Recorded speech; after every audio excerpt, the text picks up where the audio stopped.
Heavenly light ministries global prayer tower ఆధ్వర్యంలో జరుగుతున్న ఉదయకాలపు స్తుతి ఆరాధన కూడికు మిమ్మల్ని అందరినీ ప్రేమపూర్వకంగా ఆహ్వానిస్తున్నాను. దేవుని కృపను బట్టి మొదటి యోహాను పత్రిక మొదటి అధ్యాయము ముగించటానికి దేవుడు తన కృప మనకు అనుగ్రహింప చేశాడు.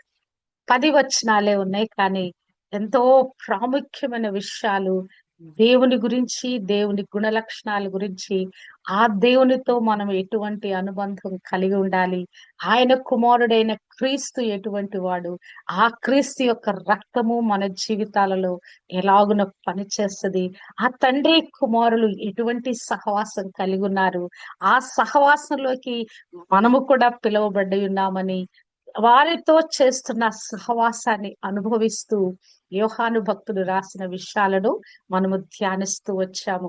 వారు ఏది తాకారో, ఏది నిదానించి కనుక్కున్నారో, వారు పొందుకున్న దానిని విశ్వాసులమైన మనము, ఈ తరములో ఆయన వెంబడిస్తున్న మనము కూడా వారు ఆత్మలో అనుభవించిన అనుభవాలన్నిటినీ, వారు ఏలాగున తండ్రి కుమార పరిశుద్ధాత్మతో మమేకమై ఉన్నారో, మనము కూడా వారితో కలిసి మమేకమైన వారిగా మార్చబడాలని ఆ విషయాలన్నీ పొందుపరుస్తూ మనకు రాయబడినట్లుగా మనము చూడగలము.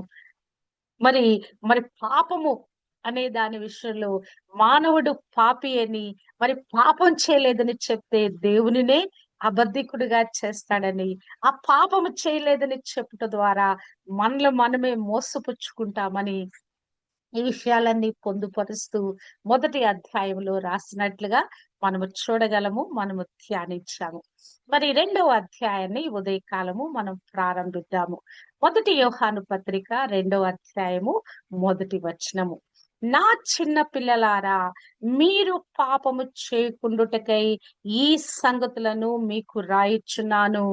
ఎవడైనను పాపము చేసిన యెడల నీతిమంతుడైన యేసు క్రీస్తు అను ఉత్తరవాది తండ్రి యొద్ద మనకు ఉన్నాడు. ఇక్కడ ఈ ఉదయకాలము దేవుడు మనల్ని ఎంతగా ప్రేమిస్తూ మనకి ఈ వాక్యాన్ని బోధిస్తున్నాడంటే, నా చిన్న పిల్లలారా, అబ్బా, మనందరిని కూడా దేవుడు చిన్న పిల్లలుగా భావించి మనతో మాట్లాడుతున్నాడు కదా. తల్లిదండ్రులకి వారి పిల్లలు మరి ఎంత పెద్దవారైనా, తల్లిదండ్రులు ఎంత పెద్ద ముసలి వాళ్ళైనా, పిల్లలు కూడా పెద్ద వయసుకు వచ్చిన ఒక తరానికి ఒక 20 ఇయర్స్ తేడా ఉంటది. ఆ 20 ఇయర్స్ తేడాలో మరి ఆ తరంలో పిల్లలు, ఒకవేళ 80 సంవత్సరాల తల్లి ఉందనుకోండి, కుమారుడు 60 సంవత్సరాలు అనుకోండి, అయినా కూడా కుమారుడు చిన్న పిల్లవాడలానే ఆ తల్లికి కనపడతాడు. ఆ తల్లి చేసే ట్రీట్మెంట్ ఎలా ఉంటదంటే, తన బిడ్డ తన బిడ్డ చిన్నవాడే అనే భావనలో వాడి కోసం ఏదో చేయాలని తపన పడుతూ ఆ తల్లి మాట్లాడుతూ ఉంటది. అవునా కదా, భావిస్తా ఉంటది, ట్రీట్ చేస్తా ఉంటది. అదే విధంగా దేవుని దృష్టిలో మనమందరం కూడా పిల్లలమై ఉన్నాము. ఒట్టి పిల్లలం కాదు, మనం ఏం పిల్లలమై ఉన్నాం? చిన్న పిల్లలమై ఉన్నాం. మరి ఆ చిన్న పిల్లలని మనం ఎలా ట్రీట్ చేస్తాము? ఎంతో అపురూపంగా, ఎంతో ముద్దుగా, ఎంతో గారాబంగా, ఎంతో భద్రంగా, ఎంతో జాగ్రత్తగా పిల్లలుగా ఉన్న వారిని మనము ట్రీట్ చేస్తాము.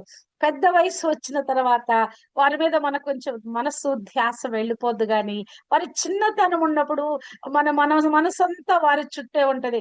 మరి ఒకవేళ ఆఫీస్ కి వెళ్ళినా కూడా పిల్లలు ఏం చేస్తున్నారో, వారి స్కూల్కి వెళ్ళినా స్కూల్లో ఎలా ఉన్నారు, ఏ సందర్భంలో తల్లికి పిల్లలకి ఎడబాటు కలిగిన మరి తండ్రి కూడా అదే హృదయం కలిగి ఉంటాడని నేను అనుకుంటున్నాను. ఎందుకంటే తండ్రి అయిన దేవుడు తన ప్రేమనంతా వ్యక్తపరుస్తూ మానవుడిని ఈ విధంగా ట్రీట్ చేస్తున్నాడు గనక, తండ్రి మనసు ఇది గనుక, మరి అట్టి విధంగా మరి తండ్రులు అనే వారు కూడా ఇలానే తమ బిడ్డల పట్ల భావిస్తూ ఉండవచ్చు. ఇక్కడ దేవాది దేవుడు మరి మనని ఈ విధంగా మరి ఆ చిన్న పిల్లలు పోలుస్తూ భక్తుడైన యోహాను ద్వారా ఈ మాటలు మనతో మాట్లాడుతున్నాడు. నా చిన్న పిల్లలారా అంటే యోహాను తన నెక్స్ట్ ఉన్నటువంటి జనరేషన్స్ అన్నిటిని కూడా చిన్న పిల్లలుగా భావిస్తున్నాడు. నా చిన్న పిల్లలారా అని సంబోధిస్తున్నాడు.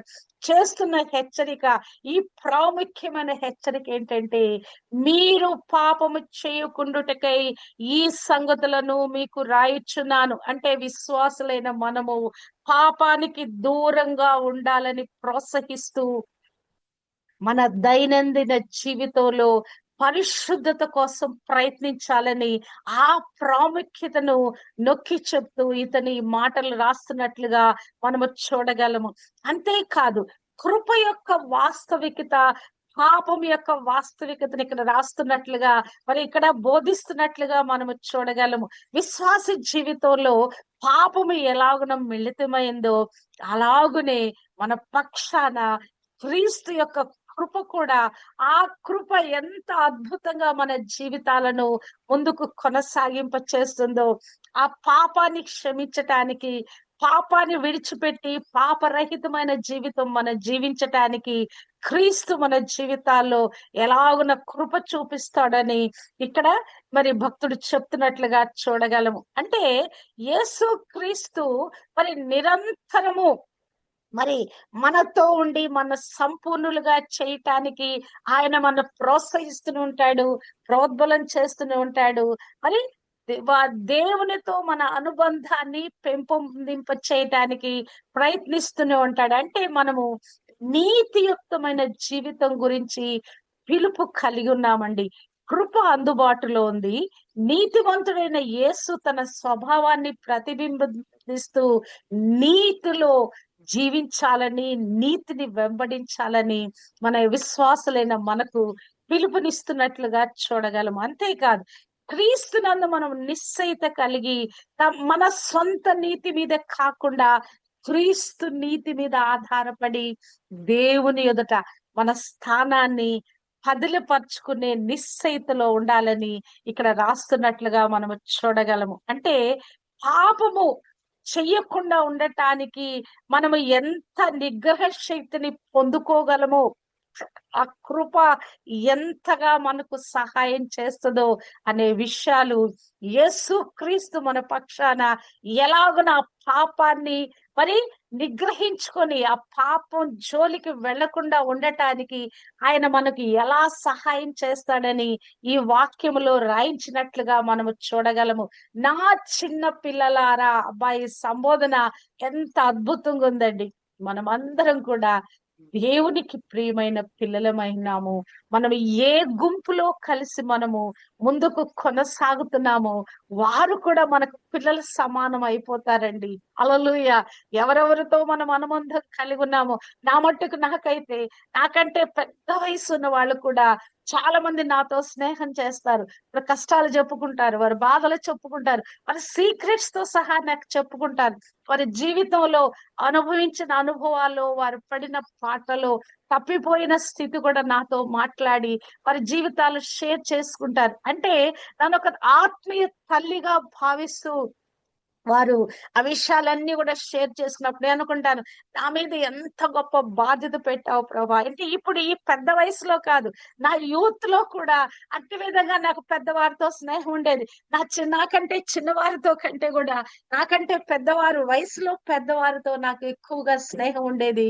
వారు నన్ను ప్రేమించి, నన్ను నమ్మి వారి విషయాలన్నీ నాకు వాళ్ళు షేర్ చేసుకునే వాళ్ళు. అంటే ఆత్మీయ స్థితిలో మన వయస్సు కాదు గాని ఎదుటి వారి యొక్క విషయాలను మనము అర్థం చేసుకొని వారిని ఓదార్చుట, వారిని బలపరచుట, వారి కొరకు ప్రార్థించుట, ఈ విషయాలు మనము చేయగలిగినప్పుడు మనం ఎంత వయసులో ఉన్నామని కాదు గాని ఆత్మీయ స్థాయిలో మనము ఆ హెచ్చైన స్థితికి వెళ్ళినప్పుడు ఏ వయసు వారినైనా మనం కంఫర్ట్ చేయొచ్చు, ఏ వయసు వారినైనా దేవుని వైపు మనం మళ్ళింప చేయవచ్చు, ఏ వయసు వారినైనా దేవునిలో మనం స్థిరపరచవచ్చు. అప్పుడు వాళ్ళు మనకేమైపోతారండి? నా చిన్న పిల్లలారా అని మాట్లాడతారు కదా. ఇప్పుడు మన గ్రూప్ లో కూడా నన్ను ఏమంటారు? ఆత్మీయ తల్లి అని మీరు భావిస్తారు. అంటే ఏంటి? మరి నేను ఒక తల్లి స్థానంలో ఉన్నట్లుగా, నాకంటే పెద్ద వయసు వారు కూడా ఉన్నారు, అయినా కూడా ఒక తల్లిగా నన్ను భావిస్తూ గౌరవిస్తున్నారు. ఎందుకు? మిమ్మల్ని ప్రేమించే హృదయం నేను కలిగి ఉన్నాను.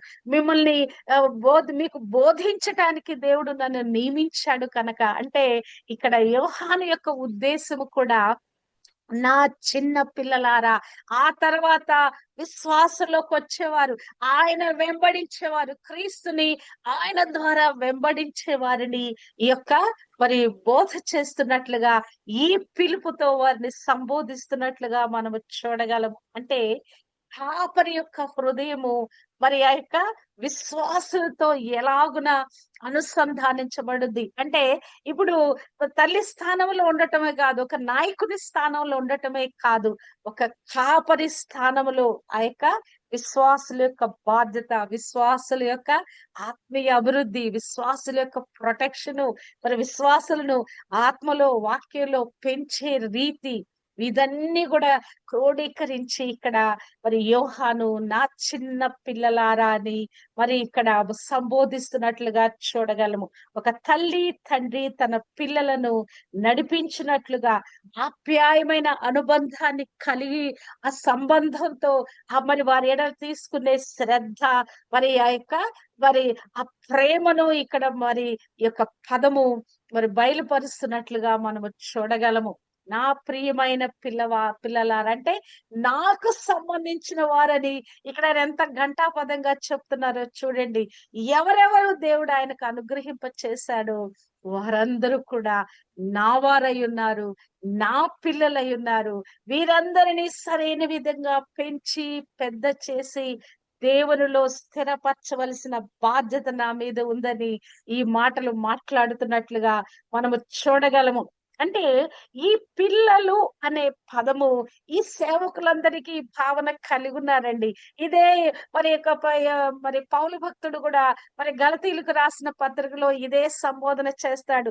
నా పిల్లలారా అంటే ఎవరెవరు వారితో సహవాసం చేస్తున్నారో, ఆ సహవాసంలో అంటు కట్టబడ్డారో, ఎవరెవరు వారిని వెంబడిస్తున్నారో, క్రీస్తు మార్గంలో నడవటానికి వారితో కలిసి అడుగులు వేస్తున్నారు, వారందరినీ కూడా చిన్న పిల్లలారా అని, నా పిల్లలారా అని సొంత వ్యక్తులను భావించినట్లుగా భావిస్తూ సంబోధిస్తున్నట్లుగా చూడగలము. పౌలు భక్తుడు కూడా గలతీ 4:19 అంటాడు, నా పిల్లలారా క్రీస్తు స్వరూపము మీ యందు ఏర్పరచబడు వరకు మీ విషయమై మరలా నాకు ప్రసవ వేదన కలుగుచున్నది. అంటే క్రీస్తులో మిమ్మల్ని పెంచటానికి, క్రీస్తు స్వరూపంలోకి మిమ్మల్ని తీసుకురావటానికి నేను ఎంతో ఆత్మలో మరి ఏమైపోతున్నాను, ప్రసవ వేదన పడుతున్నాను కదా. ఒక జనమును కనుటకు ఒకనాటి ప్రసవ వేదన సరిపోనా? ఒక వ్యక్తిని మనం స్త్రీలుగా మరి పిల్లలు మనము 9 నెలలు మోసి పిల్లలను ప్రసవ వేదనతో కంటాము. అదే విధంగా ఆత్మీయ జీవితంలో కూడా ప్రసవ వేదన పడకుండా ఆత్మలు కనలేమండి. నిజం, ఇదైతే వాస్తవమైన సత్యము. మనం వారిని గర్భాన ధరించాలి. ఆ గర్భాన ధరించి వారి కొరకు మనం ప్రసవ వేదన పడి మరి వారిని కనబద్దులమైన ఆత్మీయ బిడ్డలను కనబద్దులమైన, నిజంగా ఇది ఎంతో ప్రయాసతో కూడింది. మనము శరీరములో ఒక బిడ్డను కనటానికి స్త్రీలు ఎంత ప్రయాస పడతారో, ఆత్మలో పిల్లలను కనుట కదా ప్రసవ వేదన పురుషులు కూడా అనుభవిస్తారండి. ఈ ఆత్మీయ బిడ్డలను కనే ఈ సందర్భంలో పురుషులు కూడా ఈ శ్రమను, ఆ బాధను, ఆ యొక్క లేబర్ పెయిన్స్ ఎలా ఉంటాయో అట్టి విధంగా ఆత్మలో ఆ పెయిన్స్ వాళ్ళు పొందుకుంటారు. అదే మాట ఇక్కడ మరి పౌలు భక్తుడు చెప్తున్నాడు. ప్రసవ వేదన కలుగుచున్నది. అబ్బా, అసలు అదెంత మరి మరి భయంకరమైనటువంటి వేదన. దానిని పోల్స్తూ ఆత్మలో ఆయన ఎంతగా ప్రయాస పడుతున్నాడో, ఆత్మల రక్షణార్థమై తనను వెంబడించేవారు క్రీస్తులో సంపూర్ణులుగా చేయటానికి ఆయన ఇక్కడ ఈ మాటలు చెప్తున్నట్లుగా మనము చూడగలము.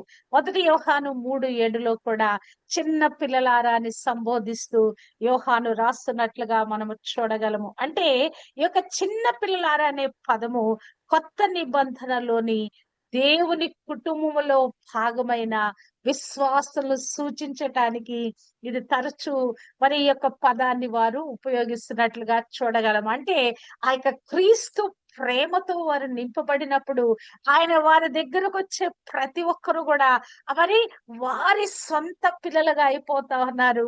ఆ పిల్లల యొక్క పోషణ, సంరక్షణ, ఆ బాధ్యత ఆత్మలో వారు స్థిరపరచబడేంత వరకు కూడా వారిని మరి చిన్న పిల్లలను ట్రీట్ చేసినట్లుగా ట్రీట్ చేస్తూ వారిని పెంచి పెద్ద చేస్తున్నట్లుగా మనము చూడగలము. మీరు పాపము చేయకుండుటకై ఈ సంగతులను మీకు రాయిచున్నాను. మనం ఇప్పుడు విశ్వాసులు ఉన్నాము. మనం పాపం చేస్తున్నామా? పాపం చేయము. పాపానికి ప్రోత్సహించబడతాం. ఆయా సందర్భాలలో పాపం చేసే హృదయం మనకు లేదు, మనసు మనకు లేదు. ఆ పాపము జోలికి మనం వెళ్ళము. పాపంలోంచి ఎప్పుడో బయటికి వచ్చాము. ఆ పాపపు తలంపులో నుంచి, ఈ పాపం దానిలో నుంచి మనం బయటకు వచ్చాము. కానీ దుష్టుడు ఊరుకోడు కదా! ఏదో ఒక విధంగా మన పాపంలో పడేయటానికి చూస్తాడు కదా! వాడు ప్రాముఖ్యంగా దేవుని మీద విముఖత కలిగి మనము దేవునికి దూరం కావాలని, దేవుని దూషించాలని ఆ విధంగా వాడు మనం ప్రేరేపిస్తాడు. అందుకని వాడు ఏం చేస్తాడు? బోల్డని కష్టాలు, బోల్డని చిక్కులు, బోల్డని సమస్యలు తీసుకొచ్చి అందులోంచి మనం బయటికి రాకుండా ఏం దేవుడు నాకే ఈ కష్టాలు పెడతాడు కదా! మరి అసలు నేనంటే ప్రేమ లేదు. ఇంతగా నేను ప్రార్థన చేస్తున్నాను నాకు సహాయం చేయడని దేవుని మీద మనం ఆయాసపడి దేవునికి దూరమయ్యేలాగా దేవునికి వ్యతిరేకంగా మనం మాట్లాడేలా చేయాలని వాడి ప్రయత్నము. అందుకని వాడు పాపం చేయటానికి మనం ఏదో ఒక విధంగా ప్రోత్సహిస్తాడు. అదే కదా పాపము చేయకుండుటకై నేను ఈ విషయాలన్నిటినీ నేను మీతో రాస్తున్నాను. ఎందుకు? మీరు ఆత్మలో స్థిరపరచబడిన వారు గాని కొన్నిసార్లు తొట్టిల్లే పరిస్థితి వస్తది. పాపము చేయటానికి దుష్టుడు ఏదో ఒక విధంగా ట్రాప్ వేస్తాడు వాడు. హబక్కూకు మొదటి అధ్యాయంలో భలే చక్కని మాట ఉంటదండి. వాడట మొట్టమొదటగా ఉరులు మరి ఆ యొక్క గాలం వేస్తాడంట. తర్వాత ఉరులొడ్డుతాడంట. తర్వాత వలలో చిక్కించేసుకుంటాడంట. అంటే దుష్టుని యొక్క పన్నాగాలు, వాడి యొక్క ప్రేరేపణలు కదా! వాడు మరులు గొల్పి మానవులని మరి గాలం వేసి గుచ్చినట్లుగా లాగివేస్తాడంట. అంటే వాడు ఎంత ఈజీగా మనుషుల్ని తన ట్రాప్ లో పడవేస్తున్నాడు. నిజంగా వాడి యొక్క స్ట్రాటజీ చూస్తే మరి మనం అసలు అంత తెలివిగా ఉండవండి.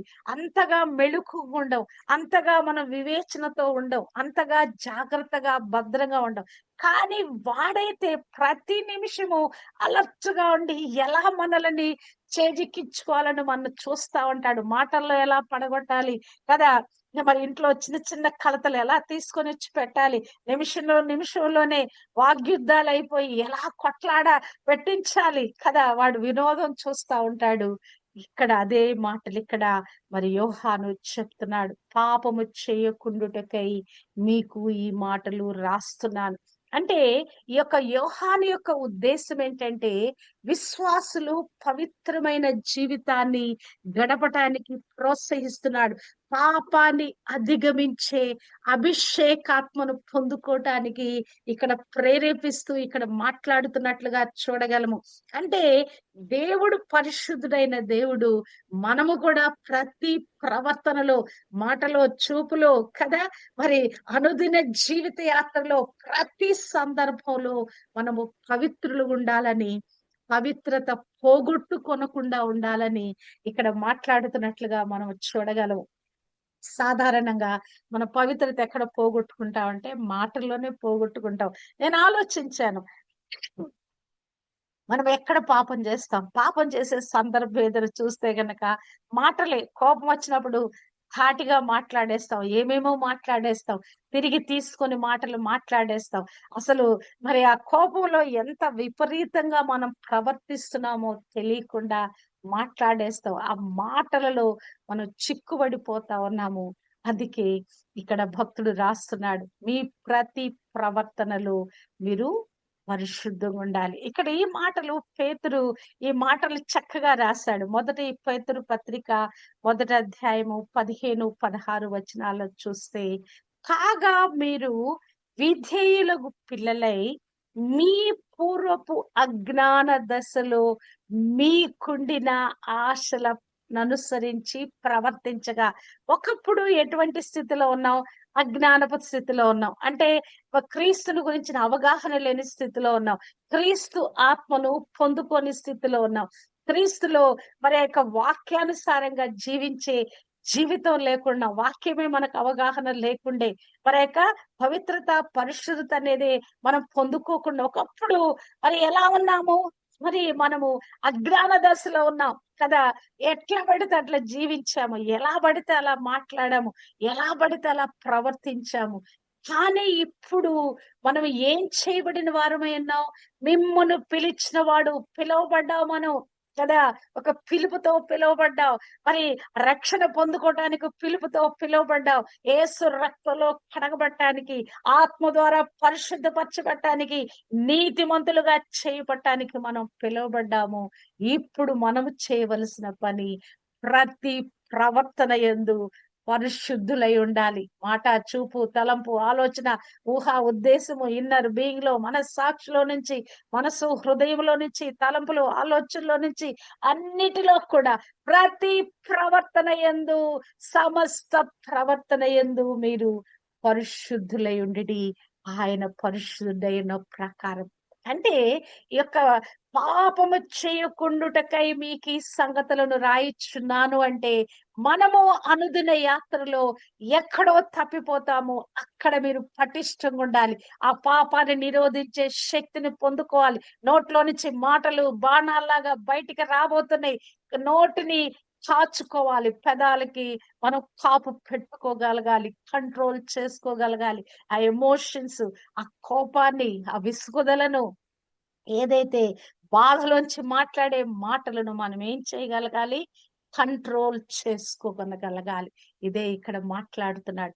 పాపము చేయకుండా పరిశుద్ధులుగా, దేవుడు ఎటువంటి పరిశుద్ధతలో ఉన్నాడో ఆ పరిశుద్ధతలో కొనసాగాలని ఇక్కడ మరి యోహాను భక్తుడు మనకు రాస్తున్నట్లుగా మనము చూడగలము. ఇక్కడ ఆ మాట రాస్తూ ఏమంటున్నాడంటే, ఎవడైనను పాపము చేసిన యెడల నీతిమంతుడైన యేసు క్రీస్తు అను ఉత్తరవాది తండ్రి యొద్ద మనకు ఉన్నాడు.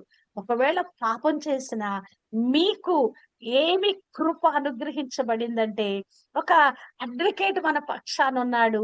ఆ చేసిన పాపాన్ని మనం ఆ ఒప్పుకున్న పాపాన్ని, పాప క్షమాపణ ఇవ్వటానికి మన పక్షాన ఒక ఉత్తరవాదిగా యేసు క్రీస్తు అనే ఒక వ్యక్తి మన పక్షాన ఉన్నాడు. అని అలాగున ఆయన మనకొక భరోసా ఇస్తున్నాడు. ఒకే పొరపాటు చేశారా అని ఆ పొరపాటులో మీరు నిలిచి ఉండకండి. ఈ పొరపాటుని విడిచిపెట్టండి. ఈ ఈ పొరపాటు విషయంలో, ఒక పాపం విషయంలో మానవుని యొక్క ఆత్మీయ స్థితి ఎలా ఉంటదంటే, రోమీయులకు రాసిన పత్రికను మనం డీటెయిల్‌గా చదివితే 7వ అధ్యాయంలో అక్కడ పౌలు భక్తుడు ఎంత వాపోతాడంటే, అసలు నేను పాపం చేయడానికి నాకిష్టం లేదు. ఆ పాపపు తలంపులే నాకు లేవు కానీ నాలో ఉన్న ఒక పాప నియమము ఏం చేస్తుందంటే, ఆ పాపానికి నన్ను ప్రోత్సహిస్తున్నది. నన్ను ఎంతగా శోధిస్తుందంటే, నేను చేయనది నేను ఎరుగను. నేను నిశ్చయించినది చేయక, ద్వేషించినదే చేయుచున్నాను. ఈ పాపాన్ని నాకు చేయటం ఇష్టం లేదు నాకు. నేను పాపిగా పరిగణించబడటం నాకిష్టం లేదు. ఈ పాపము చేయాలని, ఈ పాపము జోలికే వెళ్ళటం నాకిష్టం లేదు. కానీ నా యొక్క శరీరములో మరి ఒక ఆ నియమమేదో, ఆ పాప నియమమేదో నన్ను పాపానికి ప్రోత్సహిస్తున్నది. కాబట్టి నేను పరిశుద్ధంగా, నా అంతరంగ పురుషుని బట్టి, నేను దేవుని ధర్మశాస్త్రాన్ని బట్టి నేను పరిశుద్ధంగా జీవించటానికి నేను ప్రయత్నిస్తున్నాను కానీ, ఆయనను నా వల్ల కావటం లేదు. ఆయన ఏం మాట్లాడతాడంటే, రోమా 7:24లో, అయ్యో! నేను ఎంత దౌర్భాగ్యుడును! ఇట్టి మరణమునకు లోనగు ఈ శరీరము నుంచి నన్ను ఎవడు విడిపిస్తాడు? అయ్యో! అని చెప్పి వాపోతున్నాడు ఆయన. ఎలాగున ఈ దుస్థితి నుంచి నేను ఎలాగున బయటికి రాగలను? ఈ పాప నియమము నుంచి నేను ఎలా రాగలను? కానీ ఇక్కడ మరి ఆయన ఒక కంక్లూజన్ ఇస్తాడండి. 8వ అధ్యాయము మొదటి విషయం వచనములో రోమీలకు రాసిన పత్రిక, ఇప్పుడు క్రీస్తు యేసునందున్న వారికి ఏ శిక్షా విధి లేదు. ఈ పాప నియమమును ఆత్మ నియమము ద్వారా నేను జయించి ఉన్నాను. అబ్బా! అసలు ఎంత అద్భుతమైన స్టేట్మెంట్ అంటే, పౌలు ఇచ్చే స్టేట్మెంట్. ఎంతో పోరాడాడు ఆయన ఈ పాపాన్ని జయించటానికి. ఈ పాపపు హేతువు, ఆ పాప నియమములో నుంచి ఆయన బయటకు రావటానికి ఎంతో పోరాటం చేశాడు. ఆయన వల్ల కాల, నేను చెయ్యకూడనిదే నేను చేస్తా ఉన్నాను, ఆ పాప నియమము నన్ను లాగుతా ఉన్నది. కానీ ఇప్పుడైతే క్రీస్తు యేసునందు జీవమునిచ్చు ఆత్మ యొక్క నియమము, పాప మరణముల నియమము నుండి నన్ను విడిపించెను. హల్లెలూయా! ఒకప్పుడు ఈ పాపాన్ని జయించలేక ఎంతో మదనం పడ్డాను నేను. దాన్ని ఎలా జయించాలో నాకు వల్ల కాలేదు. కానీ ఎప్పుడైతే ఆత్మ నింపుదలను, ఆత్మ అభిషేకం పొందుకున్నానో, ఆ ఆత్మ యొక్క నియమము, పాపము మరణముల నియమము నుండి నన్ను విడిపించెను. ఎలా విడిపించబడ్డాను? క్రీస్తు యేసునందు జీవమునిచ్చు ఆత్మ యొక్క నియమము ద్వారా. కాబట్టి ఇప్పుడు క్రీస్తు యేసునందున్న వారికి ఏ శిక్షా విధి లేదు. హల్లెలూయా! హల్లెలూయా! కదా!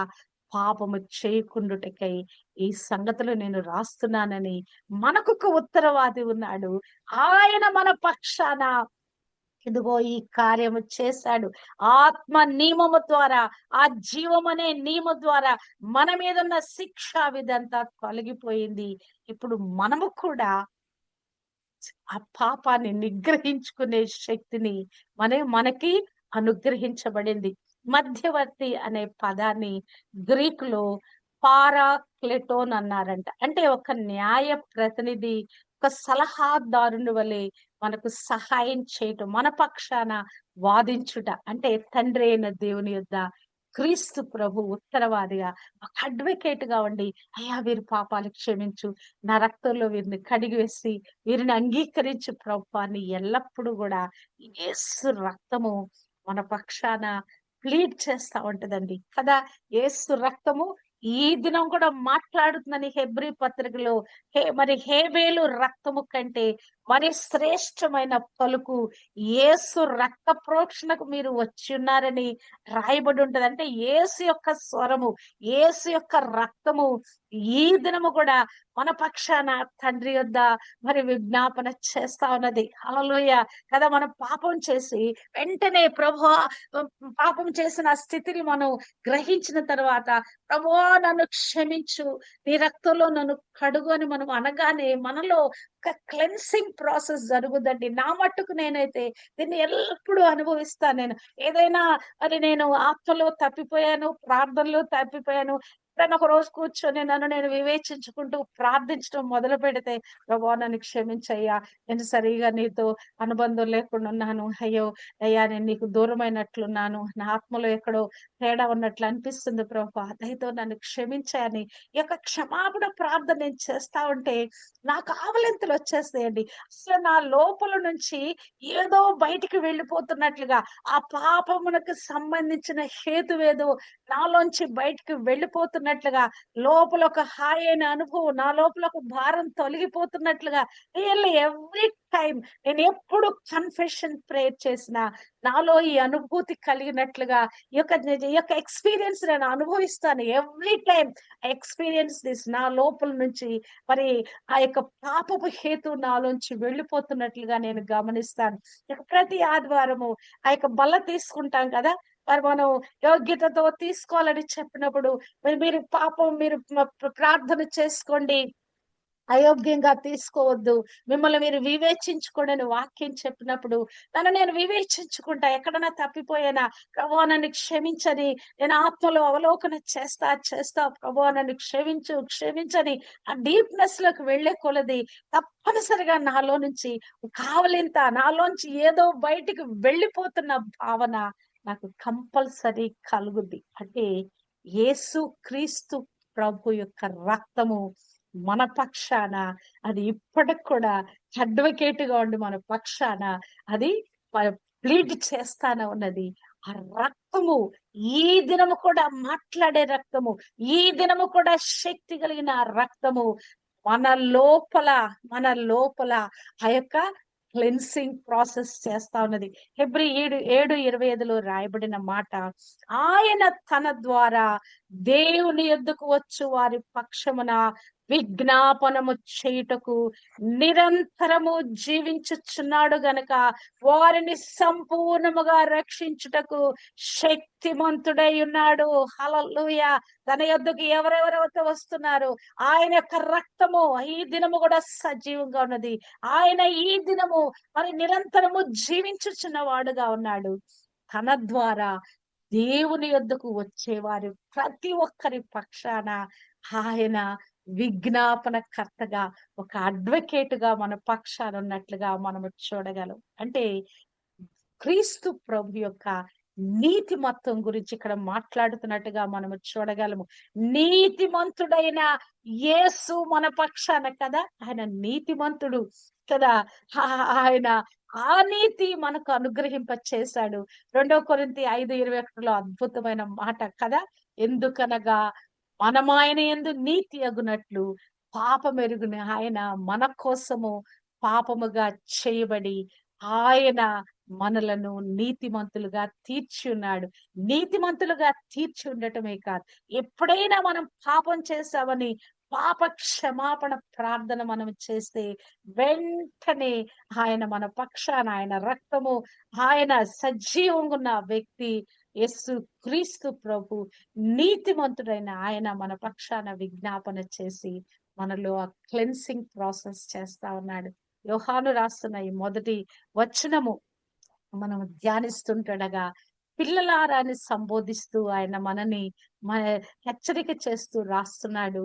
పాపము చేయకుండటం కోసం ఈ మాటలు నేను రాస్తా ఉన్నాను. ఒకవేళ పాపం చేసినా కూడా క్రీస్తు ప్రభు యొక్క కృప మీకు తోడుగా ఉన్నది. వెంటనే పాప క్షమాపణ కొరకు ఆయన యొద్దకు వెళ్ళండి. ఆయన నీతిమంతుడైన వాడు. మీ ప్రతి పాపాన్ని, దోషాన్ని, అతిక్రమాన్ని ఆయన కడిగి వేస్తాడు, క్షమించి వేస్తాడు, కడిగి వేస్తాడు. ఆ పాపము నుంచి విమోచిస్తాడు. ఈ పాపము నిమిత్తంగా దేవుని యొద్ద మీ పక్షాన విజ్ఞాపన చేస్తాడు. ఆయన ఎల్లప్పుడూ మన పక్షాన ఒక అడ్వకేట్ గా మన పక్షాన ఉండి ఆయన ప్లీడ్ చేస్తూనే ఉంటాడు. కాబట్టి మీరు పాపపు తొప్పుకోలు చేయకుండా ఉండవద్దు. పాప క్షమాపణ కొరకు మనం వేడుకుంటూ ఉండగా ఆ పాపాలన్నీ కూడా పరిహరించటానికి యేసు రక్తము, యేసు నామము ఈ దినం వరకు కూడా పని చేస్తుందని ఇక్కడ రాస్తున్నట్లుగా మనము చూడగలము. హల్లెలూయా. పిల్లలమైన మనమందరం కూడా దేవునిలో స్థిరపరచబడిన వారమై ఎప్పటికప్పుడు మనలో ఈ పాపపు హేతుని మనము జయిస్తూ ప్రతి ప్రవర్తనలో కూడా పరిశుద్ధతలో కొనసాగటానికి దేవుడు తన కృప మనకు అనుగ్రహింప చేయును కాక. దేవునికే మహిమ కలుగును కాక.